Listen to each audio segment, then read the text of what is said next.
की सदाकत में तेरा नाम रहेगा, सिद्दीक तेरा नाम से इस्लाम रहेगा, दुनिया के अदालत में तेरा नाम रहेगा, फारूक तेरा नाम से इस्लाम रहेगा, दुनिया के सखावत में तेरा नाम रहेगा, उस्मान तेरा नाम से इस्लाम रहेगा, दुनिया के शुजाअत में तेरा नाम रहेगा, आली तेरा नाम से इस्लाम रहेगा। সে জীবন ধন্য, সে জীবন পূর্ণ, যার দিলে আছে শুধু আল্লাহর ভয়। কার ভয়? অনুশোচনা করে দু চোখের পানি ঝরে কাদের হৃদয়, কাদের হৃদয়, কাদের হৃদয়। সে জীবন ধন্য, সে জীবন পূর্ণ, যার দিলে আছে শুধু আল্লাহর ভয়। মহিলা সন্তানকে হাসান বসরি রহমাতুল্লাহি আলাইহির দরবারে রেখে গেছে। হযরতে হাসান বসরি রহমাতুল্লাহি আলাইহি 1 মাস পর্যন্ত কোরআন এবং সুন্নাহ মোতাবেক সন্তানের পিছনে মেহনত করছে, কোনো পরিবর্তন হয় নাই। দীর্ঘ 1 মাস পরে মহিলা হাসান বসরি রহমাতুল্লাহি আলাইহির দরবারে চলে আসছে। আয়েশা বলতেছে, হাসান, আমার সন্তানের কি অবস্থা, কতটুকু পরিবর্তন হয়েছে? তখন হাসান বসরি রহমাতুল্লাহি আলাইহি বলতেছে, মা শোনো, দীর্ঘ 1 মাস পর্যন্ত তোমার সন্তানের পিছনে মেহনত করেছি, কোরআন এবং সুন্নাহ মোতাবেক মেহনত করেছি, তোমার সন্তানের কোনো পরিবর্তন হয় নাই, বরঞ্চ তোমার সন্তানের পিছনে মেহনত করার কারণে আমার সময়টুকু নষ্ট হয়েছে। তুমি তোমার সন্তানকে, খারাপ সন্তানকে আমার দরবার থেকে নিয়ে যাও, এমন সন্তান আমার দরবারে দরকার নাই। মহিলা তার সন্তানকে নিয়ে হযরতে হাসান বসরি রহমাতুল্লাহি আলাইহির দরবার থেকে চলে গেল। চলে যাওয়ার পরে সন্তানটা আবার বন্ধু বান্ধবের সাথে আড্ডা দিতে শুরু করলো। আড্ডা দিতে দিতে আবার বন্ধুদের সাথে চলাফেরা করতে করতে আবার সে মদ সেবন শুরু করলো, এরকমভাবে গাঁজা সেবন শুরু করলো। এক পর্যায়ে গাঁজা সেবন করতে করতে, মদ সেবন করতে করতে মৃত্যুর কোলে ঢলে পড়লো। আপনারা জানেন, নেশাযুক্ত যে সমস্ত জিনিস আছে এগুলো পান করলে লাংস নষ্ট হয়ে যায়, বাল্ব নষ্ট হয়ে যায়, কিডনি নষ্ট হয়ে যায়। ওই বান্দার বেলাও তাই হয়েছে। বান্দার এরকমভাবে ভিতরের জিনিসপত্র নষ্ট হয়ে গেছে, মৃত্যুর কোলে ঢলে পড়েছে, অসুস্থ অবস্থায় সে ঘরে পড়ে আছে। তখন এই যুবক ডেকে ডেকে বলছে, ও মা শোনো, তুমি হাসান বসরি রহমাতুল্লাহি আলাইহির দরবারে চলে যাও, যায়া তুমি আমার কথা বলবা। আমি এরকম মৃত্যুসজ্জা অবস্থায় আছি, আমার কথা তুমি হাসান রহমাতুল্লাহ আলাইহিকে বলবা, এবং তুমি তার কাছে আমার জানাজার নামাজ ভিক্ষা চাইবা, সে যেন আমি মৃত্যুর উপরে হাসান যেন আমাকে জানাজা পড়ায়া কবরের ভিতরে ঘুম পাড়ায়া দেয়। মহিলা চলে গেল হাসান বসরি রহমাতুল্লাহি আলাইহির দরবারে। যাওয়ার পরে বলতেছে, হাসান, আমি তোমার কাছে একটা আরজি নিয়ে আসছি গো হাসান। হাসান বলে, কি আরজি নিয়ে আসছেন মা? বলে, শোনো, আমার যে সন্তান তোমার কাছে দিয়েছিলাম ভালো বানানোর জন্য, সে ভালো হয় না। আমার সন্তানটা সে মৃত্যুর কোলে ঢলে পড়েছে, কিন্তু তার শেষ আরজি হলো, শেষ একটা আকাঙ্ক্ষা হলো, তুমি হাসান জানাজার নামাজ পড়ায়া তাকে তুমি কবরের ভিতরে ঘুম পাড়ায়া দিবা। সুবহানাল্লাহ। হযরত হাসান বসরি রাহমাতুল্লাহ আলাইহি বলছেন, মা, আমি আপনার এই কুলাঙ্গার সন্তানের জানাজা পড়াইতে পারবো না, যার কারণে 1 মাস সময় আমি নষ্ট করেছি। 1 মাস যদি কোরআন এবং সুন্নাহ মোতাবেক আমি যদি কোরআন এবং সুন্নাহ নিয়ে রিসার্চ করতাম, অনেকগুলো মাসআলা আমার ইস্তেমবাত হইতো, অনেকগুলো মাসআলা আমি হল করতে পারতাম। সুতরাং আমি তোমার সন্তানের জানাজা পড়াবো না। মহিলা কাঁদা কাঁদা অবস্থায় দরবার থেকে বাড়িতে চলে গেল। যাওয়ার পরে সন্তানকে বলতেছে, সন্তান, হযরত হাসান নাখুশ করে দিয়েছে, তোমার জানাজা পড়াবে না, তোমার জানাজায় সে আসবে না, কারণ তোমার পিছনে 1 মাস সময় নষ্ট করেছে, এই জন্য হাসান আমাকে না করে দিয়েছে। যুবকটা কান্নাকাটি আরম্ভ করলো আর আল্লাহকে ডাকা শুরু করলো, আল্লাহর কাছে তওবা করতে শুরু করলো। আল্লাহর কাছে তওবা করতে করতে এক পর্যায়ে সে দুনিয়া থেকে বিদায় নিয়ে চলে গেল। দুনিয়া থেকে বিদায় নিয়ে চলে যাওয়ার পর যুবকটাকে গোসল করানো হলো, কাফনের ব্যবস্থা করা হলো। দাফনের জন্য যখন জানাজার নামাজ পড়বে, দাফন করবে, জানাজার নামাজের জন্য এরকমভাবে মাঠের ভিতরে লোকজন দাঁড়িয়ে গেল। এমন সময় কে যেন পিছন দিক থেকে ডেকে ডেকে বলে, ও মানুষেরা শুনো, আগেই জানাজার নামাজ আরম্ভ করিও না, আমাকেও তোমরা জানাজার নামাজে শরীক হইতে দাও। লোকেরা তাকায় দেখলো এটা অন্য কোনো লোক না, এটা হলো জামানার বুজুর্গ হযরত হাসান বসরি রহমাতুল্লাহি আলাইহি। মহিলা জিজ্ঞাসা করলো, বাবা আমি তোমার কাছে দরখাস্ত করেছিলাম আমার সন্তানের জানাজা পড়ার জন্য, কিন্তু তুমি না করে দিয়েছো, আবার এখন কেন আসছো? হযরত হাসান বসরি রহমাতুল্লাহ আলাইহি বলেন, শুনো মা শুনো, তোমার সন্তান আমি যখন তোমাকে নাকুশ করে দিয়েছি, তোমাকে না মানা করে দিয়েছি, আমি তোমার সন্তানের জানাজা পড়াবো না। তোমার সন্তান আল্লাহর কাছে কান্নাকাটি করেছে, রোনাদারি করেছে, এমন তওবা আল্লাহর কাছে করেছে, আল্লাহ তাআলা তার জীবনের সব গুনাহগাতা মাফ করে দিয়েছেন এবং ইলহামের মাধ্যমে আমাকে জানিয়ে দিয়েছেন, হাজান যাও তুমি তাড়াতাড়ি যায় তার জানাজার নামাজ পড়ায় দাও। আল্লাহ তার অতীত জিন্দেগীর গুনাহ খাতা মাফ করে দিয়া আল্লাহ তাআলা হাজার হাজার ফেরেশতা তোমার সন্তানের জানাজায় নাজিল করে দিয়েছেন। সুবহানাল্লাহ। এই জন্য এই যুবক মদশক্ত একটা যুবক, সে যদি এরকম ভাবে মৃত্যুর শেষ এরকম ভাবে জীবনের শেষ প্রান্তে আইসা তওবা করে সে যদি ক্ষমা পাইতে পারে, আমি আপনি কি পারি না? আল্লাহ তাআলা বলেন, লা তাকনাতু মির রাহমাতিল্লাহ ইন্নাহু লা ইয়াগফিরুয যুনুবা জামিআ। আমার রহমত থেকে তোমরা নিরাশ হয়ে যায় না। আমি আল্লাহর কাছে চাও, গুনাহ করছো, আমি আল্লাহর কাছে তওবা করো। তওবা করা কার গুণ? কার গুণ? মুমিনের গুণ, আল্লাহর গুণ না তো। মুমিনের গুণ কার গুণ? মুমিনের আলোচনা করতেছিলাম, মুসলমানের বৈশিষ্ট্য, মুমিনের বৈশিষ্ট্যের আলোচনা করতেছিলাম। মুমিনের 2 নম্বরের গুণ হলো আত-তাইবুন, আল্লাহর কাছে তওবা করা। মুমিনের 3 নম্বরের গুণ হলো আল-আবিদুন, মুমিনের 3 নম্বর গুণ হলো আল্লাহর ইবাদত করা, আল্লাহর দাসত্ব করা। ইবাদত হবে কার? আরো জোরে বলেন, ইবাদত কার? আমরা নামাজের ভিতরে দাঁড়াই, দাঁড়ায় বলি ইয়্যাকা না'বুদু ওয়া ইয়্যাকা নাস্তাঈন, ওগো আল্লাহ তোমার ইবাদত করি, তোমার কাছে সাহায্য প্রার্থনা করি। কথা বলেন ঠিক কি ঠিক না? আল্লাহর কাছে বলি না ইয়্যাকা না'বুদু ওয়া ইয়্যাকা নাস্তাঈন, আল্লাহ তোমার ইবাদত করি, তোমার কাছে সাহায্য চাই। নামাজের ভিতরে বইলাও, আবার কিছু মানুষ যায় মাজারে সাজদা দেয়, কি দেয় না? এ কপাল বানাইছেন কে? আরো জোরে বলেন কে? আরো জোরে বলেন কে? আল্লাহর দেওয়া কপাল দিয়া কোনো পীরকে সাজদা করা যাবে, কোনো গাছকে সাজদা করা যাবে, মা দুর্গাকে সাজদা করা যাবে? কপাল আল্লাহর, সাজদা দেব একমাত্র একজন, জোরে বলেন তিনি কে? আল্লাহকে সাজদা দেব, কারণ কপালটা বানাইছেন আল্লাহ তাআলা। কোনো পীরের কাছে সাজদা দেওয়া যাবে না, কোনো মাজারে সাজদা দেওয়া যাবে না। আল্লাহর দেওয়া কপাল দ্বারা শুধুমাত্র আল্লাহকে ইবাদত, আল্লাহর সাজদা দিতে হবে, আল্লাহর গোলামি করতে হবে। কারণ আমরা নামাজের ভিতরেও এক সাক্ষী দেই, ইয়্যাকা না'বুদু, ওগো আল্লাহ আমরা তোমার ইবাদত করি, ওয়া ইয়্যাকা নাস্তাঈন, তোমার কাছে সাহায্য প্রার্থনা করি। নামাজের ভিতরে বইলা সাইরাও আবার কেন পীরের মাজারে যায় সেটা গা ঘষায় আমার মানুষ আছে কিনা? নাই, আছে না আপনাদের সমাজে? এই জন্য কপাল আল্লাহর, আমি মাখলুক আল্লাহর, ইবাদত হবে আল্লাহর। যাদের কাছে যান, হ্যাঁ আপনারা পীর মুরিদি, এটা খুব ভালো জিনিস। আপনারা হক্কানি পীর যারা, ওলি আল্লাহ যারা, তাদের কাছে যান, যাই সেটা আপনাদের আত্মশুদ্ধি করেন, আপনাদের নফসের পরিবর্তন করেন, এতে কোনো বাধা নাই। কিন্তু পীর নামক কিছু ভণ্ড নামছে, তারা বলে আমরা সন্তান দিতে পারি, আমাদের দরবারে আসলে নামাজের দরকার নাই, এগুলোর কোনো কিছুর দরকার নাই, তাদের কাছে যাওয়া যাবে? আল্লাহ রাসূল বলেন দাল্লু ফাআদাল্লু, তারা নিজেরাও গুমরাহ, মানুষদেরকেও গুমরাহ বানিয়ে দেয়, তাদের কাছে যাওয়া যাবে না। হক্কানি পীর যারা, আল্লাহ ওয়ালা যারা, তাদের কাছে যাবেন, যাওয়ার পরে দেখবেন কি সুন্দর সবক দেয়। বিকালে কিছু সময় জিকির করো আল্লাহ আল্লাহ, সকালে কিছু সময় জিকির করো আল্লাহ আল্লাহ, এই কাজটা করবা, এটা করবা না, হালালের উপর চড়বা, হারাম কাজ করবা না। হক্কানি পীররা তাসাউফের সবক দেয়। আর তাদের কাছে গেলে বলে নামাজের দরকার নাই, রোজার দরকার নাই, বছরে একটা করে গরু দিবা, একটা করে ছাগল দিবা, জান্নাতের জিম্মাদারি আমার। বলে কি বলে না? শুধু তাই নাই, মারিফতের গান গায়, চলো রে দরবারি ভাই, হজ করিতে মোরা মাইজ ভান্ডারে যাই। নাউজুবিল্লাহ বলেন। ইমান আছে না গেছে? আরো জোরে বলেন, আছে না গেছে? আমরা হজ করার জন্য কোথায় যাই? মক্কায় যাই, মদিনায় যাই, আল্লাহর ঘর তওয়াফ করার জন্য যাই। বন্ডরা কি বলে জানেন?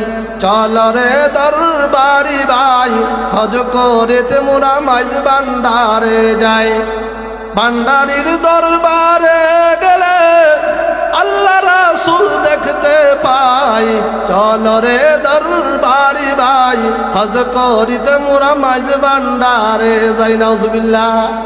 আর আসতে বলেন নাউজুবিল্লাহ। ওখানে গেলে আল্লাহ রাসূল পাওয়া যায়। যেখানে নামাজ নাই রোজা নাই সবসময় গাঞ্জার কলকি টানাটানি হয়, ওখানে আল্লাহ রাসূল পাওয়া যাবে? আমি তো আমার ভাষায় বলি চলো রে দরবারি ভাই গাঞ্জা খাইতে মোরা মাইজ ভান্ডারে যাই। ভান্ডারির দরবারে গেলে গাঞ্জার পুটলা পাওয়া যায়। চলো রে দরবারি ভাই গাঞ্জা খাইতে মোরা মাইজ ভান্ডারে যায়। কথা বলেন ঠিক কি ঠিক না? এমন পীরের কাছে যাওয়া যাবে? যাওয়া যাবে না। এগুলো তার মারিফতি গান। শুধু তাই নয়, আরো বলে আমার মরণকালে ঢুলবাসি বাজাইও দরবারি ভাইও, আমার মরণকালে ঢুলবাসি বাজাইও। নাউজুবিল্লাহ। আমরা কি পড়তে চাই মরণকালে? কালিমা পড়তে চাই, কোরআন তেলাওয়াত করতে করতে মৃত্যুবরণ করতে চাই, নামাজ অবস্থায় রুকু সিজদা অবস্থায় মরণ চাই, ইমানদার অবস্থায় মরণ চাই, মুসলমান অবস্থায় মরণ চাই। আর বন্ডরা কি বলে? আমার মরণকালে ঢুলবাসি বাজাইও দরবারি ভাইও, আমার মরণকালে ঢুলবাসি বাজাইও। কি বন্ডার বন্ড! কালিমা কালামো ভাই, কোনো কিছুর দরকার নাই, আমার গৌসদুলার গুলো কীতি গাইও দরবারি ভাইও, আমার মরণকালে ঢুলবাসি বাজাইও। এমন পীর আছে কিনা নাই? আমার যদি আপনাদের যদি বিশ্বাস না হয় ইউটিউবে সার্চ দিয়ে দেখলেন, এই যে দুইটা গান কইলাম একবারে আপনারা পাবেন, ইউটিউবের মধ্যে আছে এই গানগুলো, আমি না দেখে বলতেছি না। তাহলে যে সমস্ত পীরেরা এই সমস্ত গান গায়, শিরকি গান গায়, তাদের ঈমান আছে বলেন? তাদের কাছে যায় মুরিদ হওয়া যাবে? আমাদের বাংলাদেশে মানুষ এমন একটা বুকার জগতে বসবাস করে যায়, সেটা তাদের কাছে সন্তান চায়। বাবা আমাকে সন্তান দেন। সন্তান দেওয়ার মালিক কে? আরো জোরে বলেন, সন্তান দেওয়ার মালিক কে? সন্তান দেওয়ার মালিক কোনো পীর না। যদি কোনো পীর বলে আমি সন্তান দিতে পারি, বুঝতে হবে এটা পীর না, এটা হলো নাম্বার 1 লুচ্চা। পীরে আবার সন্তান দেয় কেমনে? সন্তান দেওয়ার মালিক কে? আরো জোরে বলেন কে? সন্তান দেওয়ার মালিক আল্লাহ। মাখলুক যদি সন্তান দিতে পারত, ইব্রাহিম আলাইহিস সালাতু ওয়াস সালাম শেষ বয়সে উপনীত হয়ে গেছে, সন্তান নাই, দোয়া করেন রব্বি হাবলি মিনাস সালিহিন, আল্লাহ একজন নেককার সন্তান দেন আমারে। কি ইব্রাহিম আলাইহিস সালামের ঘটনা আপনারা জানেন না? শেষ বয়সে এসে আল্লাহর কাছে সন্তান চাই, রব্বি হাবলি মিনাস সালিহিন, আল্লাহ একজন সন্তান দেন। হযরত জাকারিয়া আলাইহিস সালাতু ওয়াস সালাম আল্লাহর কাছে দোয়া করেন, আল্লাহ আমাকে একজন সন্তান দেন। আল্লাহ তাআলা জাকারিয়া আলাইহিস সালাতু ওয়াস সালামকে সন্তান দান করেছেন, হযরত ইব্রাহিম আলাইহিস সালাতু ওয়াস সালামকে সন্তান দান করেছেন, দেন নাই?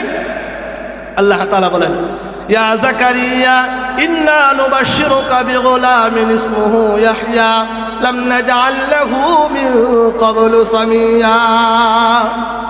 ইব্রাহিম আলাইহিস সালাম হযরত জাকারিয়া আলাইহিস সালাতু ওয়াস সালামকে আল্লাহ তাআলা বললেন, হে জাকারিয়া, আমি আল্লাহ তোমাকে একজন সন্তান দান করব, এই সুসংবাদ আমি তোমাকে দিলাম, এবং তার যে নাম হবে ইয়াহইয়া, এই নাম ইতিপূর্বে কেউ রাখে না। জুড়ে বলেন সুবহানাল্লাহ।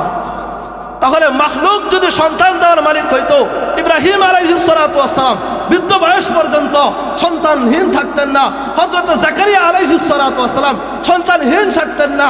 কারণ নবীরা যদি মাখলুক যদি সন্তান দিতে পারতো, নবীরা তাদের সন্তানের ব্যবস্থা নিজেরাই করতে পারতেন। কথা বলেন ঠিক কি ঠিক না?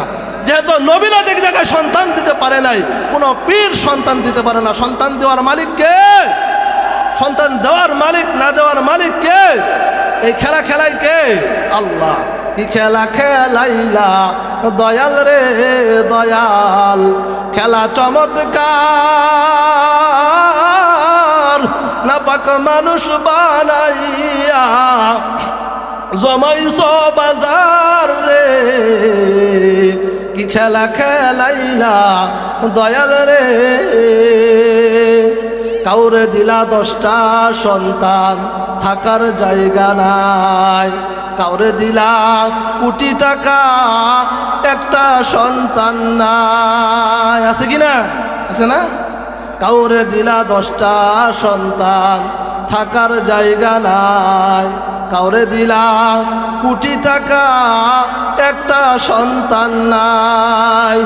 অবাগিরে রাখো তুমি বউবের জেলখানায়, অপরাধ করিয়া কেহ ঘুরে সর্বদাই। নদীর কুল ভাঙো অকুল ঘর, এ কি তোমার খেলা? সকালবেলার দনি তুমি সকালবেলার দনি ফকির কর সন্ধ্যা বেলা রে, কি খেলা খেলাইলা দয়াল রে। সন্তান দেওয়ার মালিক একজন, জুড়ে বলেন তিনি কে? সন্তান চাইব কার কাছে? আল্লাহর কাছে। আল্লাহ তাআলা বলেন আল্লাহ বিদুন, মুমিনরা আমি আল্লাহর ইবাদত করবে, আমি আল্লাহর গোলামি করবে, কোনো পীরের গোলামি করবে না, কোনো পীরের ইবাদত করবে না, কোনো গাছের পূজা করবে না, মা দুর্গার মা কালীর ইবাদত বন্দিগি করবে না। ইবাদত একজনের হবে, জুড়ে বলেন তিনি কে? এরপর আল্লাহ তাআলা মুমিনের আরেকটা গুণ বর্ণনা করেন, আল হামিদুন। মুমিন সব সময় আল্লাহর প্রশংসা করবে। মুমিন চলতে ফিরতে আল্লাহর প্রশংসা করবে, শুয়ে আছে তখন আল্লাহর প্রশংসা করবে। মুমিনের সব সময় আল্লাহর জবান, তার জবান থেকে মুমিনের আল্লাহর প্রশংসা বের হবে। মুমিন কোনো সময় আল্লাহর প্রশংসা ছাড়া থাকতেই পারে না।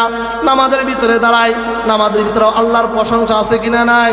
আলহামদুলিল্লাহি রাব্বিল আলামিন, সমস্ত প্রশংসা আল্লাহর জন্য, যিনি গোটা পৃথিবীর প্রতিপালক। আর রহমানির রহিম, যিনি রহমান রহিম। আর মালিক ইয়াউমিদ্দিন, যিনি বিচার দিবসের মালিক। আছে কিনা নাই? আল্লাহু আকবার, আল্লাহ বড়। আল্লাহর প্রশংসা আছে কিনা নাই? সামি আল্লাহু লিমান হামিদা, আল্লাহ শুনেন ওই বান্দার প্রশংসা যিনি তার প্রশংসা করেন। আছে কিনা নাই? পুরা নামাজটাই আল্লাহর প্রশংসা। এই জন্য মুমিনের আরেকটা গুণ হলো আল হামিদুন, মুমিন বান্দা আল্লাহর প্রশংসা করবে। এরপরে মুমিনের আরেকটা গুণ হলো আস-সাইহুন, মুমিন বান্দা রোজা পালন করবে, সিয়াম পালন করবে। পুরা বছরের মধ্যে 1 মাস রোজা ফরজ। কয় মাস? আরো জোরে বলেন, কয় মাস? কয় মাস? জোরসে বলেন। 1 মাস রমজানের রোজা ফরজ। কিন্তু আমরা এমন কপাল পোড়া মুসলমান, হাইরে কপাল পোড়া আমরা, মাসে বছরের ভিতরে 1 মাস রোজা ফরজ, আমরা অনেক মুসলমান এই রোজাগুলো করি না। রোজা আসলে গ্যাসের সমস্যা, আলসারের সমস্যা, আবার দোকানপাটে যায় সেটা পুরি খায়, পর্দার আড়ালে ঢুইকা ভাতও খায়। এমন মুসলমান আছে কিনা নাই?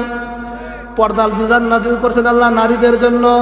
আমাদের সমাজে কিছু পুরুষ আছে, মধুপুর যায় সেইরা এরকমভাবে পর্দার আড়ালে ঢুইকা ভাত খায়, সিগারেট খায়, আবার পুরি খায়। ওই সময় গ্যাস আলসার হয় না? আল্লাহ তাআলা পর্দার বিধান দিলেন মা বোনদের জন্য। আমাদের সমাজে এমন কিছু মুসলমান আছে, নামে মুসলমান কামে মুসলমান না, তারা নিজেদেরকে মুসলমান দাবি করে কিন্তু রমজান মাসের রোজাগুলো রাখে না। আল্লাহ বলেন রমজান মাসের রোজা রাখার গুণ তোমার ভিতরে নাই। তুমি নিজেকে ইমানদার দাবি করতে পারো আর যা কিছু মনে করতে পারো, কিন্তু রোজার গুণ তোমার ভিতরে নাই। তুমি মুসলমান কোনো হইতে পারো না, মুসলমান হইতে পারো না, মুমিন হইতে পারো না। এরপর আল্লাহ পাক রব্বুল আলামিন মুমিনের আরেকটা গুণ উল্লেখ করেছেন, আর রাকিউন। মুমিন কি করবে? রুকু করবে। রুকু করা একটা কার গুণ? কার গুণ? আরো জোরে বলেন, কার গুণ? মুমিনের গুণ। যারা মুমিন না তারা কখনো রুকু করে না। এরপর আল্লাহ তাআলা বলেন আস-সাজিদুন, মুমিন যারা হবে তারা সাজদাকারী হবে, রুকুকারী হবে। রুকুকারী কারা? যারা নামাজ পড়ে না। সাজদাকারী যারা, তারা নামাজ পড়ে না, এরা নাকি? হ্যাঁ, যারা সপ্তাহে একবার যায় এরাও কি মুমিন? এমনও কপাল পোড়া মুসলমান আছে 5 ওয়াক্ত নামাজ তো পড়েই না, সপ্তাহে একদিন শুক্রবার, শুক্রবারের নামাজও পড়ে না। আবার এমনও কপাল পোড়া মুসলমান আছে বৎসরে 2টা ঈদ, 2 ঈদের নামাজের 1 ঈদের নামাজও পড়ে না। এমন মুসলমান আছে কিনা নাই? আল্লাহ তাআলা বলেন আর রাকিউন আস-সাজিদুন, রুকু করা, সাজদা করা, এগুলো হলো মুমিনের গুণ।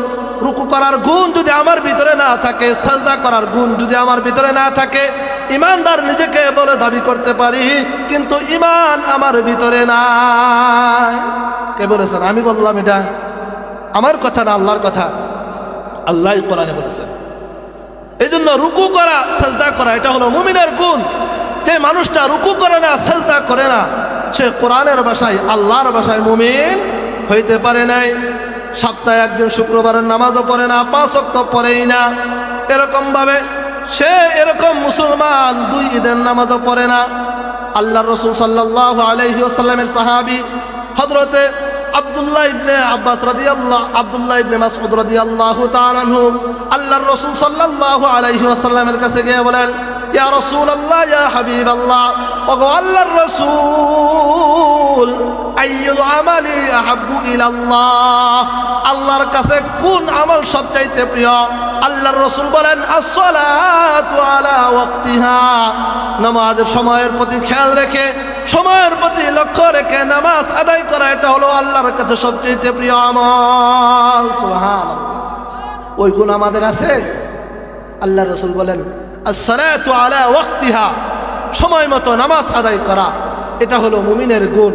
কিন্তু মুমিন আজান হয়, মুমিন মসজিদের সামনে দিয়ে ঘুমটা দিয়ে চলে যায়, আস্তে করে চলে যায়। ইমাম সাহেব যদি ডাক দেয়, ভাই নামাজটা পড়ে যান, আস্তে করে শব্দও করে না। ওই সময় ইমাম সাহেবকে সালামও দেয় না, সালাম দিয়ে আবার কোন বিপদে পড়ে যায় ইমাম সাহেব ধরে বলবো, ভাই নামাজটা পড়ে যান, আছে না? আবার নিজের মুসলমান দাবি করে। এই জন্য কবি বলেন, হাম মুসলমান হে মাগার हम में मुसलमानी नहीं, दिल में ईमान है मगर ईमान में कामिल नहीं, ए शहादत गहे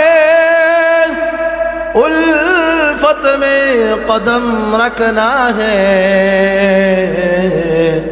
आसान ही है মুসলমানুনা। কবি খুব চমৎকার করে বলতেছেন, আমরা নিজেদেরকে মুসলমান দাবি করি কিন্তু মুসলমানিত্ব আমাদের ভিতরে নাই।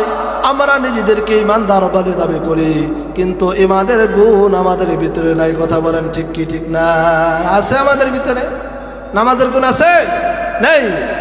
এই জন্য নামাজ পড়ার দরকার আছে কিনা? নাই। না শুধু ওয়াজ শুই না, কালকে সকালে ঘুমাবেন ফজরের সময় লম্বা নাক ডেকে ঘুম দিবেন, নাকি ফজরের নামাজ পড়তে হবে সবার? এটা কি শুধু সভাপতি হুজুর আর আমি পড়লেই হবে, না সকলের পড়তে হবে? হ্যাঁ, এটা মুমিনের গুণ। খেয়াল করবেন, হাসি তামাশা আসলে যদিও বলতেছি, খুব গুরুত্বপূর্ণ বিষয়। মুমিনের গুণ হলো আর-রাকিউন আস-সাজিদুন, মুমিনের গুণ হলো সে রুকুকারী হবে, সাজদা আদায় করবে। এরপর আল্লাহ পাক রব্বুল আলামিন বলেন, ওয়াল হাফিযু আল আমিরুনা বিল মারুফ, মুমিনের আরেকটা গুণ হলো মারুফদেরকে সৎ কাজের আদেশ করবে।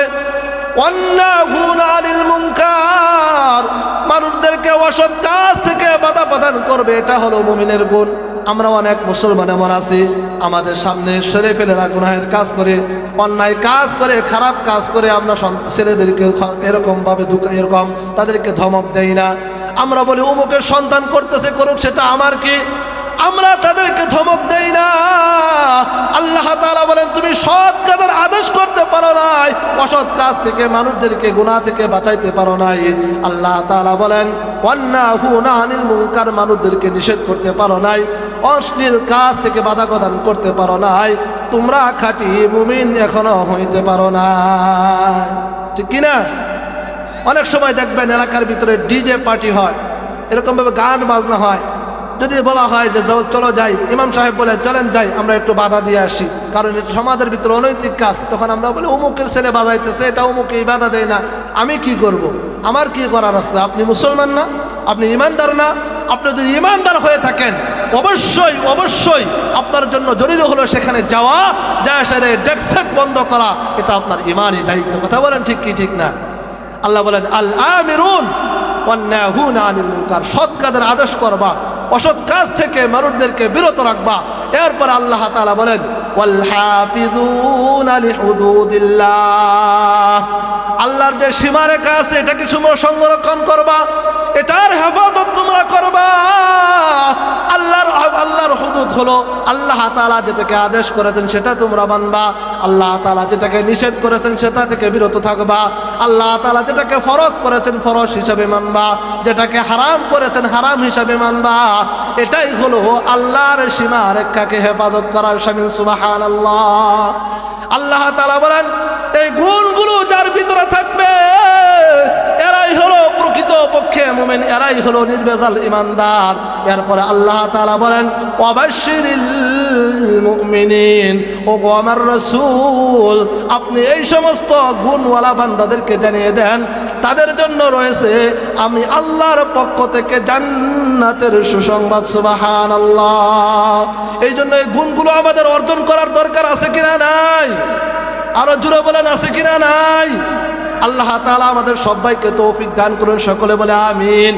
আল্লাহ তাআলা মুমিনের আরো কিছু গুণের কথা উল্লেখ করেছেন সূরা আনফাল আয়াত নাম্বার 2। এখানেও কিছু গুণের কথা আল্লাহ তাআলা 5টা গুণের কথা উল্লেখ করেছেন। একটা একটা গুণ বলে আমি আমার আলোচনা শেষ করে দেব। আল্লাহ তাআলা সূরা আনফালের 2 নম্বর আয়াতে বলেন ইন্নামাল মুমিনুনা আল্লাযীনা ইযা যুকিরাল্লাহু ওয়াজিলাত কুলুবুহুম। আল্লাহ তাআলা বলেন নিশ্চয়ই ঈমানদার হলো তারা যখন তাদের সামনে আল্লাহর আলোচনা করা হয়, যখন তাদের সামনে আল্লাহর জিকির করা হয়, ওয়াজিলাত কুলুবুহুম তাদের অন্তরের ভিতরে কম্পন সৃষ্টি হয়ে যায়, তাদের অন্তরের ভিতরে জালজালা সৃষ্টি হয়ে যায়। যখন তাদের সামনে এরকমভাবে আল্লাহর বরত্বের গুণগান গাওয়া হয় তাদের অন্তরটা কাঁপা ওঠে। অনেক সময় আপনারা দেখবেন সরমনের ময়দানে উজানির ময়দানে কিছু মানুষ দেখবেন লাফালাফি শুরু করে দেয়, জিকির করতে করতে লাফালাফি শুরু করে দেয়। দেখি দেয় না? দেখেন না মোবাইলের ভিতরে? অনেকে বলে এটা ফ্যাশন। না বাবা না, এটা ফ্যাশন না। আল্লাহর কোরআনের ভাষায় এটা হলো নির্ভেজাল ঈমানের পরিচয়। সুবহানাল্লাহ। আল্লাহর রাসূলের বিবি হযরত আয়েশা রাদিয়াল্লাহু তাআলা আনহা হাদিস বর্ণনা করেন আল্লাহর রাসূল সাল্লাল্লাহু আলাইহি ওয়াসাল্লামের সাথে আমি একদিন কথোপকথন করতেছিলাম, আলাপ আলোচনা করতেছিলাম। করতে করতে এক পর্যায়ে মসজিদের মিনারা থেকে বেলাল আজান দিয়ে দিল, আল্লাহু আকবার আল্লাহু আকবার, আল্লাহ বড় আল্লাহ বড়। আল্লাহর বরত্বের আওয়াজ আল্লাহর রাসূলের কানে যখন ঢুকে গেল, আল্লাহর রাসূল এখন আমাকে চিনে না, আমাকে বলতেছেন মান আনতা, তুমি কে? আয়েশা বলেন, আমি বললাম আনা আয়েশা। আল্লাহর রাসূল বলেন মান আয়েশা, আয়েশাকে আমি চিনি না। আল্লাহর রাসূলের বিবি বলেন বিনতে আবু বকর, আয়েশাকে চিনেন না, আয়েশা হলো আবু বকরের মেয়ে। আল্লাহর রাসূল বলেন মান আবু বকর, আবু বকরকে আমি আবু বকরকেও চিনি না। আম্মাজান আয়েশা বলেন ইবনে কুহাফা, আবু বকর হলো কুহাফার ছেলে, আপনি কি তাকে চিনেন না? বলে না আমি তাকে চিনি না। এমন সময় আল্লাহর রাসূলের সাথে যখন কথোপকথন হইতেছিল, এমন সময় হযরতে আবু বকর সিদ্দিক রাদিয়াল্লাহু তাআলা আনহু ঘরের ভিতরে প্রবেশ করলেন। বলেন আয়েশা আল্লাহর রাসূলের সাথে কিসের কথোপকথন, কিসের আলাপচারিতা, কিসের বাকবিতণ্ডা? আম্মাজান আয়েশা বলেন বাবা জান শুনো, আল্লাহর রাসূল আমাকে ভুইলা ফেলাইছে, আল্লাহর রাসূল এখন আর আমাকে চিনে না। আমি বললাম আনা আয়েশা। আল্লাহর রাসূল বলেন মান আয়েশা, আয়েশাকে চিনি না। আমি বললাম আমি হলাম আবু বকরের মেয়ে। আল্লাহর রাসূল বলেন আবু বকরকে চিনি না। আমি বললাম আবু বকর হলো কুহাফার ছেলে।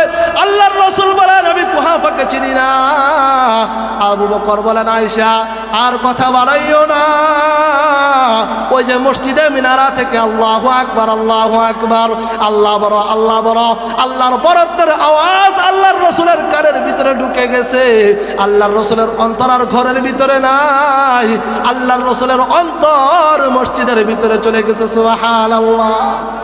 আর আসতে বলেন সুবহানাল্লাহ। খলিফাতুল মুসলিমিন হযরত ওমর ফারুক রাদিয়াল্লাহু তাআলা আনহুর একটা ঘোষণা শোনায়।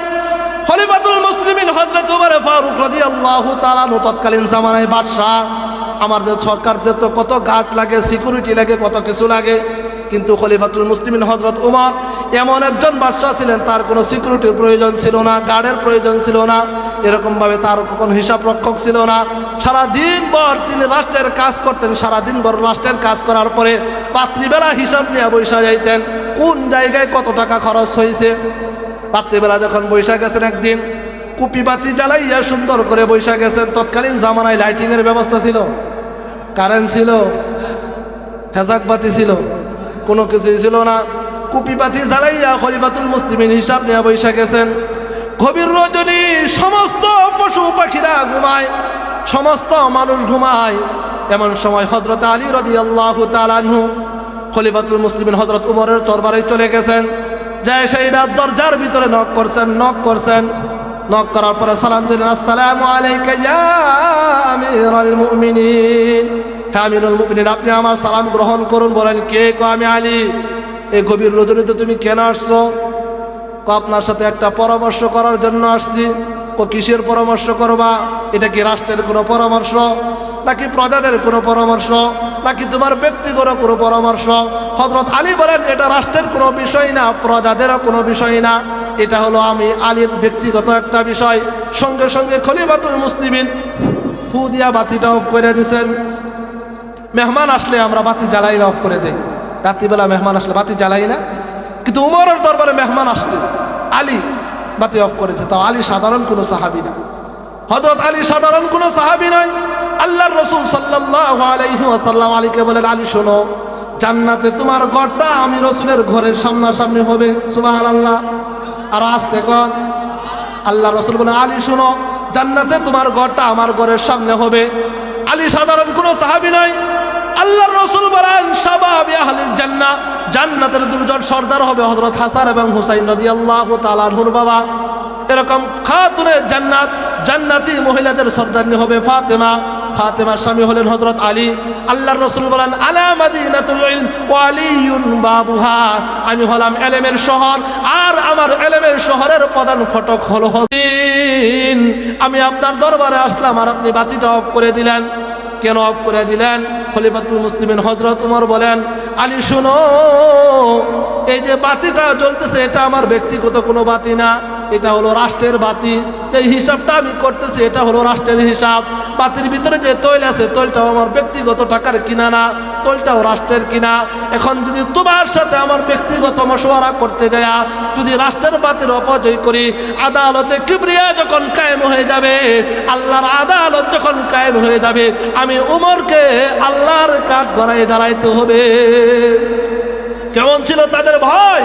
আল্লাহর ভয় কি ছিল, কেমন দেখছেন? এই জন্য কবি বলেন, দুনিয়া কি সদা কত মে তেরা নাম রহেগা, सिद्दीक तेरा नाम से इस्लाम रहेगा, दुनिया के अदालत में तेरा नाम रहेगा, फारूक तेरा नाम से इस्लाम रहेगा, दुनिया के सखावत में तेरा नाम रहेगा, उस्मान तेरा नाम से इस्लाम रहेगा, दुनिया के शुजाअत में तेरा नाम रहेगा, आली तेरा नाम से इस्लाम रहेगा। সে জীবন ধন্য, সে জীবন পূর্ণ, যার দিলে আছে শুধু আল্লাহর ভয়। কার ভয়? অনুশোচনা করে দু চোখের পানি ঝরে, কাদের হৃদয়, কাদের হৃদয়, কাদের হৃদয়। সে জীবন ধন্য, সে জীবন পূর্ণ, যার দিলে আছে শুধু আল্লাহর ভয়। খলিফাতুল মুসলিমিন হযরত উমরের ভিতরে কার ভয় ছিল? আরো জোরে বলেন, কার ভয় ছিল? আল্লাহর ভয়। আল্লাহর ভয়ে তাদের অন্তরটা কেঁপে উঠত। আল্লাহ তাআলা বলেন, ইন্নামাল মুমিনুনা আল্লাযীনা ইযা যুকিরাল্লাহু ওয়াজিলাত কুলুবুহুম। কোন মুমিনের সামনে যখন আল্লাহর আলোচনা করা হয়, আল্লাহর বরত্বের গুণগান গাওয়া হয়, মুমিনের অন্তরের ভিতরে কম্পন সৃষ্টি হয়ে যায়। সুবহানাল্লাহ। 2 নম্বরের গুণ হলো আল্লাহ তাআলা বলেন, ওয়া ইযা তুলিয়াত আলাইহিম আয়াতুহু যাদাতুহুম ঈমানা। মোহতারাম হাজরিন, বলতেছিলাম মুমিনের 2 নম্বরের গুণ হলো আল্লাহ তাআলা বলেন, ওয়া ইযা তুলিয়াত আলাইহিম আয়াতুহু যাদাতুহুম ঈমানা। মুমিনের সামনে যখন আল্লাহর কোরআনের তেলাওয়াত করা হয়, আল্লাহর কোরআনের তাফসীর করা হয়, মুমিনের ঈমান আল্লাহ তাআলা হাজার হাজার গুণে বৃদ্ধি করে দেন। সুবহানাল্লাহ। এই জন্য কোরআন তেলাওয়াতের সাথে আমাদের আজকে সম্পর্ক নাই, এই জন্য আমাদের ঈমান লিবি হয়ে গেছে। আমাদের সম্পর্ক খালি গোসাগোসির সাথে, ঠিক কিনা? আমরা ছোট সময় দেখতাম যে আমাদের ঘরের কিনারের তক্তা টানাইয়া এখানে কোরআন শরীফ রাখা হইতো, অথবা সুকেদের উপরে কোরআন শরীফ রাখা হইতো। এই জায়গাটা এখন অন্য একটা জিনিস দখল করে নিয়ে নিছে। কথা বলেন ঠিক কি ঠিক না? এমনও মুসলমানের ঘর আছে, আপনারা সার্চ করলে আমি যদি এখন বের হই, আপনারা যদি ঘরের ভিতরে সার্চ করবেন দেখবেন কোরআন নাই, কিন্তু টিভি ঠিকই আছে, এলইডি ঠিকই আছে, রিমোট ঠিকই আছে। যেই ঘরের ভিতরে কোরআন থাকার কথা ছিল, যেই জায়গার ভিতরে কোরআন থাকার কথা ছিল, আজকে সেই জায়গায় কোরআন আর নাই, সেখানে টিভি, এলইডি, সুন্দর বড় বড় মোবাইল রেখেছে। কথা বলেন ঠিক কি ঠিক না? এই মোবাইল আইসা আর এই টিভি আইসা আমাদের ইমান আমল সব কিছু বরবাদ করে দিয়েছে। আগে মা বোনেরা যাও একটু কোরআন তেলাওয়াত করতো, ইমানটা মোটামুটি শক্ত ছিল। কোরআনের তেলাওয়াত না থাকার কারণে ইমান একবার নষ্ট হয়ে গেছে। আল্লাহ তাআলা বলেন, ওয়াইদা তুলিয়াত আলাইহিম আয়াতুহু যাদাতুহুম ঈমানা। মুমিনের সামনে যখন আল্লাহর কোরআনের তেলাওয়াত করা হয়, মুমিন যখন কোরআনে কারিমে তেলাওয়াত করে, মুমিন যখন কোরআনে কারিমে তেলাওয়াত শুনে, মুমিন যখন তাফসীর মাহফিলে বসে, মুমিন যখন কোরআনের আলোচনা শুনে, যাদাতুহুম ঈমানা, মুমিনের ঈমান যিনি বাড়িয়ে দেন, জুড়ে বলেন তিনি কে? আল্লাহ। মুমিনের 3 নম্বরের গুণ হলো وعلى ربهم يتوكلون। মুমিন বান্দা আল্লাহর উপর ভরসা করে চলবে। মুমিনের সম্পদ মুমিনকে খাওয়াইতে পারে না, মুমিনের টাকা পয়সা এগুলো মুমিনকে খাওয়াইতে পারে না, মুমিনের সন্তান আদি এগুলো মুমিনকে খাওয়াইতে পারে না। এই জন্য মুমিন তার সন্তানের উপর ভরসা করবে না, মুমিন তার টাকা পয়সার উপর ভরসা করবে না, মুমিন তার ব্যাংক ব্যালেন্স গাড়ি বাড়ি এগুলোর উপর ভরসা করবে না। মুমিনের ভরসা হবে একমাত্র, জুড়ে বলেন তিনি কে? আল্লাহ তাআলা বলেন, ওয়ালা রাব্বিহিম ইয়াতাওয়াক্কালুন। মুমিন তার রবের উপর ভরসা করে চলবে। অনেক মানুষ দেখবেন দোকানদারি করে, সকালবেলা ব্যবসার যে প্রথম টাকাটা আসে চুমা খায়, কপালে শোয়ায়, তারপরে ক্যাশের ভিতরে রাখে। ভাই এটা করলা কেন? কয়টা হলো লক্ষ্মী, সারাদিন এটাই আমার বরকত দিবে, বরকত দিয়ে চুমায় দিবে, আর কপালে দিবে না আল্লাহ দিবে না। দোকানদার ভাই না, এটা করা যাবে না, চুমু দেওয়া যাবে না, কপালে শোয়ানো যাবে না। আপনি বিসমিল্লাহির রহমানির রহিম বইলা আপনি ক্যাশ বাক্সের মধ্যে টাকাটা রেখে দেন, বরকত যিনি দিয়ে দিবেন, জুড়ে বলেন তিনি কে? অনেক ড্রাইভার মানুষ দেখবেন গাড়িতে উঠতেছে, সালাম করে গাড়িতে উঠে। ভাই আপনি সালাম করলেন কেন? এটা হলো লক্ষ্মী, সারাদিন যেন অ্যাক্সিডেন্ট না হয়। গাড়ি কি লক্ষ্মী? অ্যাক্সিডেন্ট বাঁচানোর মালিক কে? আপনি বিসমিল্লাহির রহমানির রহিম বলে গাড়ির ভিতরে ওঠেন, দোয়া পড়ে আপনি গাড়ি চালানো শুরু করে দেন, রক্ষা যিনি করবেন, জুড়ে বলেন তিনি কে? এই ভরসা আমাদের আছে আল্লাহর উপর। যদি থাকতো যে আল্লাহ খাওয়াইতে পারে, আল্লাহ টাকার ভিতরে বরকত দিতে পারে, তাহলে চুমা খায় টাকা রাখতো না, তাহলে এই সালাম কইরা তারপরে গাড়ির ভিতরে উঠতো না। মুমিন বান্দা আল্লাহর উপর ভরসা করে চলবে, কারণ এই গাড়ি আমাকে খাওয়াইতে পারে না, টাকা পয়সা ব্যবসা বাণিজ্য আমাকে খাওয়াইতে পারে না, ধন দৌলত আমাকে খাওয়াইতে পারে না। অনেক মানুষ কোটি কোটি টাকার মালিক, গরুর গোশত দিয়ে ভাত খাইতে পারে না, ডাক্তারে নিষেধ করছে। এরকম এক মুঠোর উপর ভাত খাইতে পারে না, গ্লাস দিয়ে মাইপা খাইতে হয়। সম্পদের মালিক হয়েছে কিন্তু খায় না, খাওয়ানির মালিক কে? আবার অনেক মানুষ দেখবেন ভ্যান চালায়, রিক্সা চালায়, সারাদিন রিক্সা চালানোর পরে মরিচ ডলা দিয়ে এক বোল ভাত খায় ঘুমায় যায়, এই দেখি ঘুম। আর কোটি কোটি টাকার মালিক খাইতে পারে না, ডায়াবেটিস, কত ধরনের সমস্যা। আল্লাহর উপর ভরসা না থাকার কারণে আজকে আমাদের এই অবস্থা। যদি আল্লাহর উপর আস্থা আমাদের থাকতো, আল্লাহর উপর ভরসা আমাদের থাকতো, এই কুসংস্কার আমাদের দ্বারা সংগঠিত হইতো না। কথা বলেন ঠিক কি ঠিক না? আল্লাহ বলেন, ওয়া আলা রাব্বিহিম ইয়াতাওয়াক্কালুন। মুমিন তার ব্যবসা বাণিজ্য, টাকা পয়সা, সন্তান আদি এগুলোর উপর ভরসা করবে না। মুমিনের ভরসা হবে একমাত্র, জুড়ে বলেন তিনি কে? একটা ঘটনা আপনাদেরকে শোনাই। আল্লাহর এক বান্দা সফরে বের হয়েছে, নৌকা পথে সফরে বের হয়েছে। বের হওয়ার সময় আল্লাহর উপর ভরসা করছে, বিসমিল্লাহি তাওয়াক্কালতু আলাল্লাহ লা হাওলা ওয়ালা কুওয়াতা ইল্লা বিল্লাহ। আল্লাহর উপর ভরসা করে পথ চলা শুরু করছে। চলতে চলতে নদী দিয়ে চলতে চলতে যখন নদীর মাঝ পথে চলে গেছে, মাঝ পথে চলে যাওয়ার পরে নৌকাটা ডুবে গেছে। আল্লাহর বান্দা সাঁতার জানে না, এখন সে কি করবে? তার নাক দিয়া পানি ঢুকতেছে, মুখ দিয়া পানি ঢুকতেছে, কান দিয়া পানি ঢুকতেছে। আল্লাহর বান্দা আল্লাহকে ডেকে ডেকে বলেন, ওগো আল্লাহ, বুঝেছি আজকে বুঝে আমাকে পানির ভিতরে ডুবে ডুবে মরতে হবে। আল্লাহ তাআলা জিবরাইলকে বলেন, জিবরাইল দাও, আমার এই বান্দা আমি আল্লাহর উপর ভরসা করে, আমি আল্লাহর উপর তাওয়াক্কুল করে ঘর থেকে বের হয়েছে, সুতরাং বান্দাকে বাঁচাইতে হবে, বান্দাকে নিরাশ করা যাবে না। বান্দা আমার উপর ভরসা করে বান্দা বের হয়েছে, তাড়াতাড়ি যাও, তুমি বান্দাকে বাঁচিয়ে নিয়ে আসো। জিবরাইল আলাইহিস সালাতু ওয়াস সালাম সমুদ্রের মাছ, নদীর যে মাছ ছিল মাছকে অর্ডার করলেন, যাও বান্দাকে নিয়ে আসো। বিশাল বড় এক মাছ, বিশাল আকৃতির মাছ। এই মাছ যখন বান্দার দিকে ধেয়ে ধেয়ে আসতেছে, এরকম ভাবে পানি দুই ভাগ করে যখন বান্দার দিকে আসতেছে, বান্দা আল্লাহকে ডেকে ডেকে বলে, ওগো আল্লাহ, বুঝেছি আজকে বুঝে এই মাছ আমাকে খেয়ে ফেলবে, আজকে বুঝে এই মাছের খাবারে আমাকে পরিণত হইতে হবে, আজকে বুঝে আমার আর বাঁচার কোনো কায়দা নাই। আল্লাহ তাআলা মাছের জবান খুলে দিলেন। মাছ বলতেছেন, ওগো আল্লাহর বান্দা, আমি তোমাকে খাওয়ার জন্য আসি নাই, আমি ঘুমন্ত অবস্থায় ছিলাম, বিশ্রামরত অবস্থায় ছিলাম। আল্লাহ তাআলার পক্ষ থেকে অর্ডার করা হয়েছে তোমাকে বাঁচানোর জন্য। তুমি আমার পিঠের উপরে চড়ে বসো, আমি মাছ নিরাপত্তার চাপরতে আবৃত্তি কইরা আমি তোমাকে পুরা সমুদ্র পার করে ওপারে দিয়ে আসি। সুবহানাল্লাহ। বান্দা ভরসা করেছে কার উপর? সমুদ্রের ভিতরে বাঁচাইছেন কে? বান্দরা যখন সমুদ্র পার হয়ে গেল, এখন জঙ্গল, বিশাল বড় জঙ্গল দেখা যায়। জঙ্গলের ভিতরে বাঘ থাকে, ভাল্লুক থাকে, আপনারা জানেন কি জানেন না? আল্লাহর এই বান্দা তাকায় দেখে বিশাল বড় একটা বাঘ তার দিকে হাঁ করে আসতেছে, ধেয়ে আসতেছে। আল্লাহর বান্দা আল্লাহকে ডেকে ডেকে বলতেছেন, ওগো আল্লাহ, বুঝেছি এই মাছ, এই বাঘ বুঝে আজকে আমাকে খেয়ে ফেলবে, আজকে বুঝে বাঘের খাবারে আমাকে পরিণত হইতে হবে। আল্লাহ তাআলা বাঘের জবান খুলে দিলেন। এ বাঘ, তুমি তাকে বলে দাও আমি তোমাকে খাওয়ার জন্য আসি নাই। এ বাঘ তখন ডেকে ডেকে বলতো, ওগো আল্লাহর বান্দা, আমি তোমাকে খাবার জন্য আসি নাই, তোমাকে আক্রমণ করার জন্য আসি নাই, আমি বিশ্রামরত অবস্থান ছিলাম। আল্লাহ তাআলা আমাকে অর্ডার করেছেন আমি যেন তোমাকে পুরা জঙ্গলটা নিরাপত্তার চাদরে আবৃত কইরা তোমাকে পুরা জঙ্গল পার করে দিয়ে দেই। সুবহানাল্লাহ। বান্দা ভরসা করছে কার উপর? আল্লাহর উপর। জঙ্গলের ভিতরে বাঘের হাত থেকে বাঁচাইছেন কে?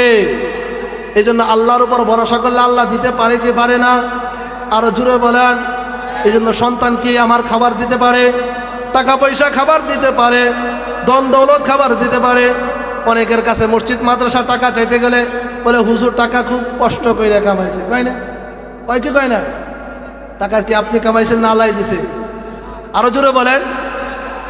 আপনিও কামাই করেন, আপনার আরেক ভাই সেও কামাই করে, কিন্তু সে চালায় রিক্সা, আপনি কোটি কোটি টাকার মালিক। আছে না এমন? আমার নিজের চোখে থেকে গাঠাইলে যখন আমি তারাবি পড়াই, এক মসজিদে 8 বছর খতম তারাবি পড়াইছি, ওখানে আমি গিয়ে দেখলাম যে একই মায়ের দুই ভাই, একজন কোটি কোটি টাকার মালিক, আরেকজন ইট বাটায় কাজ করে খায়। তারই ইট বাটায় তো ছোটো ভাই কাজ করে। তাহলে একই মায়ের দুইজন সন্তান একই ডেকের ভাত খাইয়া বড় হয়েছে, একজন তারই ইট বাটায় কাজ করে, আরেকজন কোটি কোটি টাকার মালিক। এই জন্য টাকা পয়সার মালিক, দেওয়ার মালিক কে? রিজিক দেওয়ার মালিক কে? ভরসা করবো কার উপর? আল্লাহর উপর। আল্লাহ তাআলা বলেন মুমিনের আরেকটা গুণ হলো ওয়ালা রাব্বিহিম ইয়াতাওয়াক্কালুন। মুমিন সব সময় সর্ব অবস্থায় আল্লাহর উপর ভরসা করে চলবে। এরপর আল্লাহ তাআলা বলেন আল্লাযীনা ইউকিমুনাস সালাহ। মুমিন বান্দা নামাজকে কায়েম করবে। মুমিন শুধু একা একা নামাজ পড়বে তা নয়, মুমিন নিজেও নামাজ পড়বে, নিজের পরিবারেরকেও নামাজের আদেশ দিবে, ছেলে মেয়েদেরকে নামাজের আদেশ দিবে। একা একা নামাজ পড়লে হবে না। আল্লাহ বলেন আল্লাযীনা ইউকিমুনাস সালাহ, তোমরা নামাজকে কায়েম করবা। কায়েমের অর্থ হলো আপনি নিজেও নামাজ পড়বেন, আপনার ছেলের বউকে নামাজের আদেশ দিবেন, আপনার বিয়ার লেগ যে মেয়েটা তাকেও নামাজের আদেশ করবেন, আপনার বিয়ার লেগ যে ছেলেটা তাকেও নামাজের আদেশ করবেন, আপনার বিবিকেও নামাজের আদেশ করবেন। শুধু একা একা নামাজ পড়লে হবে না, সকলকে নিয়ে জাহান্নাম থেকে বাঁচতে হবে। কারণ আল্লাহ তাআলা বলেন ইয়া আইয়ুহাল্লাযীনা আমানু কু আনফুসাকুম ওয়া আহলিকুম নারা। আল্লাহ তাআলা বলেন হে ঈমানদারেরা, উ আনফুসাকুম, আগে তোমরা নিজে জাহান্নাম হইতে বাঁচো, ওয়া আহলিকুম নারা, এবং তোমার পরিবার পরিজন যারা আছে তাদেরকেও জাহান্নাম থেকে বাঁচাও। কেমন জাহান্নাম? জাহান্নামের আগুন কেমন শক্ত হবে? আল্লাহ তাআলা বলেন ওয়াকুদুহান নাস ওয়াল হিজারা, যেই জাহান্নামের জ্বালানি হবে মানুষ এবং পাথর। জাহান্নামের আগুন কি দিয়ে জ্বালানো হবে? মানুষ এবং পাথর। কি দ্বারা বলেন? দুনিয়াতে আগুন জ্বালে কি দ্বারা? আমরা কাগজ, লাকড়ি, এগুলো দ্বারা, তাই না? আর জাহান্নামে যে আগুন জ্বালানো হবে সেটা হলো মানুষ এবং পাথর হবে এটার জ্বালানি। আল্লাহ বলেন ইয়া আইয়ুহাল্লাযীনা আমানু ও আনফুসাকুম ওয়া আহলিকুম নার, হে ঈমানদার তুমি আগে নিজে জাহান্নাম থেকে বাঁচো, তারপর তোমার পরিজনকে বাঁচাও। তোমার নিজেকে জাহান্নাম থেকে বাঁচানো ফরজ, আর পরিবার পরিজনকে বাঁচানো হলো ফরজে কিফায়া। এই জন্য নামাজ শুধু একলা পড়বেন নাকি পরিবারের সকলকে নামাজের আদেশ দিবেন? একলা পড়বেন না পরিবারের সকলকে নিয়ে নামাজ পড়বেন? সকলকে নামাজের আদেশ করবেন, কারণ আল্লাহ বললেন মুমিনের গুণ হলো আল্লাযীনা ইউকিমুনাস সালাহ। মুমিন একা একা নামাজ পড়বে না, নিজে নামাজ পড়বে, পরিবারের সকল সদস্যকে নামাজের আদেশ দিবে, এটা হলো মুমিনের গুণ। এই জন্য এই গুণগুলো আমরা অর্জন করে পারবো তো ইনশাআল্লাহ? ছেলের বউ, ছেলে মেয়ে সকলকে নামাজের আদেশ দিতে পারবো তো ইনশাআল্লাহ? যদি আপনারা না পারেন আমার কথা বলে দিবেন যে হুজুর বলছে তোমাদেরকে নামাজ পড়ার জন্য। আল্লাহ নাকি কোরআনে বলছে, আমরা তো কোরআন পড়তে পারি না, বয়ান থেকে শুনে আসছি তোমাদের সকলকে নামাজ পড়তে বলছে। এটা পারবেন না? যদি এটা বলেন তাহলে তো আপনাকে কিছু বলবে না, লজ্জার কিছু নেই। মুমিনের 4 নম্বরের গুণ হলো আল্লাহ বলেন আল্লাযীনা ইউকিমুনাস সালাহ। মুমিন বান্দা নামাজকে কায়েম করবে। এরপর আল্লাহ তাআলা মুমিনের আরেকটা গুণ উল্লেখ করেছেন, ওয়া মিম্মা রাযাকনাহুম ইউনফিকুন। মুমিন বান্দা আল্লাহর রাস্তায় খরচ করবে, 2 হাত ভরে আল্লাহর রাস্তায় খরচ করবে।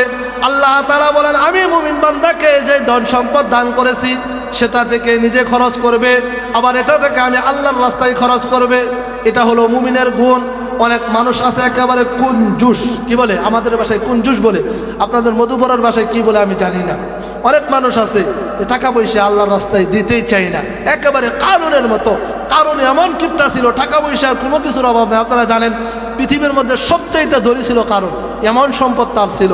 মুসা আলাইহিস সালাতু ওয়াস সালাম কারুনকে বলেন, কারুন আল্লাহ তাআলা তো তোমাকে অনেক ধন সম্পদ দান করেছেন, তুমি কিছু আল্লাহর রাস্তায় দান করো, মানুষের উপরে ইহসান করো। আহসিন কামা আহসানাল্লাহু ইলাইক। আল্লাহ তোমাকে যেভাবে ধন সম্পদ দিয়ে ইহসান করেছেন তুমি একটু ইহসান করো, মানুষদেরকে দান দক্ষিণা করো, মসজিদ মাদ্রাসায় দাও। কারুন বলেছিল মুসা আল্লাহ দেয় নাই, আমি আমার বাহুবলে অর্জন করেছি। সে অহংকারী দেখাইছিল, এরকম দাপট দেখাইছিল। আল্লাহ বলে অহংকারী করলা, আগামীকাল সকাল থেকে ডাবা শুরু করবা। ইতিহাস বলে নমরুদ তার ধন সম্পদ নিয়ে ডেবে গেছে, এখনও ডাবতেছে, কিয়ামত পর্যন্ত নিচের দিকে যাইতেই থাকবে। এই জন্য ধন সম্পদ দিয়েছেন কে? খরচ করবো কার পথে? মসজিদ মাদ্রাসায় দেওয়া লাগবে কি লাগবে না? হযরত বেলাল রাদিয়াল্লাহু তাআলা আনহু অনেক ধনী একজন সাহাবী, তাই না? হযরত বেলাল একেবারে গরিব একজন সাহাবী, গোলাম ছিলেন, গোলাম, কালো হাবশি, নাকটা চাপটা, চেহারাটা কালো কুচকুচে, কিন্তু আল্লাহর কাছে বড় দামি। নবীজির মুয়াজ্জিন ছিলেন বেলাল। এই বেলাল রাদিয়াল্লাহু তাআলা আনহুকে এভাবে একদিন আল্লাহর রাসূল বলছেন,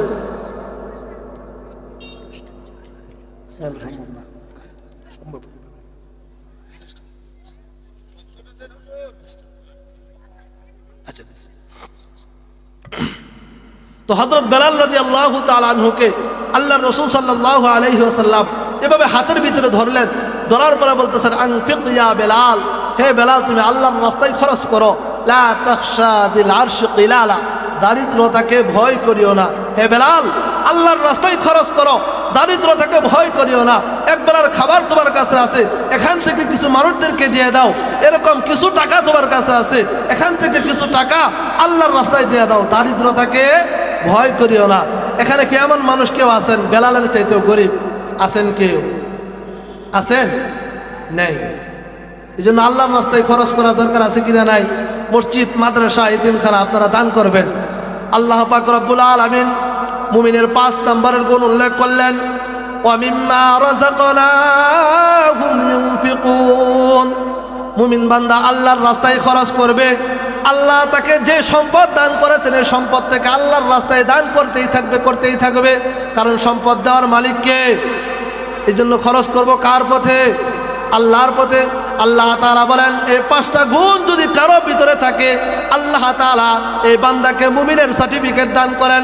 আল্লাহ তাআলা পরের আয়াতের ভিতরে বলেন উলাইকা হুমুল মুমিনুনা হাক্কা। এই 5টা গুণ যার ভিতরেই থাকবে এরাই হলো নির্ভেজাল ইমানদার, এরাই হলো খাঁটি ইমানদার। সুবহানাল্লাহ। আল্লাহ তাআলা নিজে সার্টিফিকেট দিতেছেন। দুনিয়ার সরকারও সার্টিফিকেট দেয়। আল্লাহ বলেন আমিও তো একজন সরকার, পুরো পৃথিবীটা চালাই। কুল কায়নাত আশরাফুল মাখলুকাত যা কিছু আছে সব কিছু আমি চালাই। আমাদের বাংলাদেশের সরকার শুধু বাংলাদেশ চালায়, সৌদি আরবের সরকার শুধু সৌদি আরব চালায়, এক একজনে এক একটা দেশ চালায়। আল্লাহ বলেন বান্দা আমিও তো একটা সরকার, আমি গোটা পৃথিবীটাকে চালাই। আমাদের বাংলাদেশ সরকার একজনকে একটা সার্টিফিকেট দেয়, এসএসসির সার্টিফিকেট অথবা এরকমভাবে জিএসসির সার্টিফিকেট দেওয়ার পরে সরকার সার্টিফিকেট দিয়ে দেয়, এখন তুমি তোমার কর্ম নিজে করে খাও, তাই না? কিন্তু আল্লাহ বলেন বান্দা আমিও একজন সরকার, আমিও বান্দাদেরকে সার্টিফিকেট দেই, কিন্তু তাদের কর্ম তাদের করে খেতে হয় না, আমি আল্লাহ তাদের জন্য সব কিছুর ব্যবস্থা করে দিই। জুড়ে বলেন সুবহানাল্লাহ। আল্লাহ তাআলা বলেন উলাইকা হুমুল মুমিনুনা হাক্কান। এই 5টা গুণ যার ভিতরে থাকবে এরা হলো নির্ভেজাল ইমানদার। এদের ইমানের ভিতরে কোনো সমস্যা নাই, নিরেট ইমানদার। সার্টিফিকেট দিতেছেন কে? তাকে আমি মোল্লা, সার্টিফিকেট কে দিতেছেন? এই 5টা গুণ যদি কারো ভিতরে থাকে আল্লাহ তাআলা বলেন এরা হলো নির্ভেজাল ইমানদার, খাঁটি ইমানদার, পাক্কা ইমানদার। এরপর আল্লাহ তাআলা বলেন শুধু আমি সার্টিফিকেট দিয়ে ক্ষান্ত করলাম না, আমি আল্লাহ তাআলা তার জন্য কয়েকটা পুরস্কারের ব্যবস্থা করে রাখছি। 1 নম্বর পুরস্কার হলো লাহুম দারাজাতুন ইনদা রাব্বিহিম। এই গুণগুলো যাদের ভিতরে থাকবে, 5টা গুণ যার ভিতরে থাকবে, আল্লাহ তাআলা বলেন আই জান্নাতুন, মুফাসসিরিনে কেরাম বলেন আই জান্নাতুন ইনদা রাব্বিহিম, তাদের কাছে রয়েছে, তাদের রবের কাছে রয়েছে তাদের জন্য জান্নাত। সুবহানাল্লাহ।